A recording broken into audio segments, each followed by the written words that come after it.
What about if we think about those sectors, Mike? So we think about the sector specific. What are the barriers that we specifically see, particularly across our strategic industries?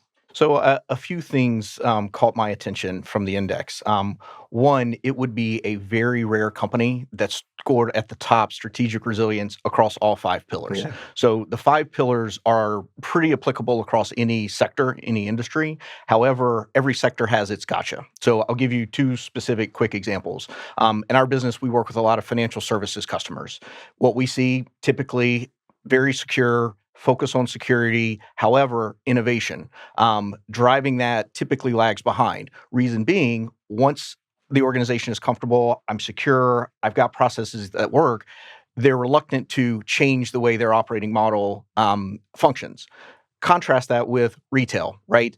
Very quick to innovate, constantly trying new things, constantly fidgeting and working with things. However, getting that new thing to be embedded across the entire organization, very difficult to do. So in one place, innovation is great in a sector. However, getting it spread broadly is the challenge. In the other, very secure environment, changing and bringing in innovation, that's the hard part.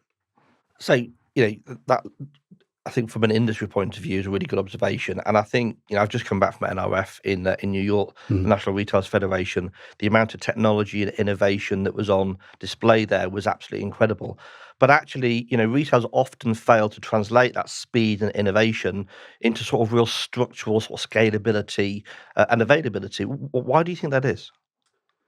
It's a difficult one to pinpoint necessarily, but obviously that speed of innovation drives a lot of activity from a lot of people across the organisation, and I think harmonising all of those people together to understand where the outcome's supposed to be and how we're going to get there is probably the biggest challenge they face.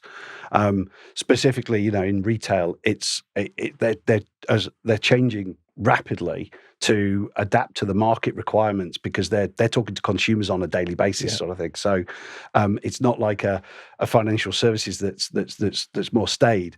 So they have to innovate to stay ahead of the market, and that needs to be the whole organisation working through that innovation, understanding that end goal, and then all driving together for it.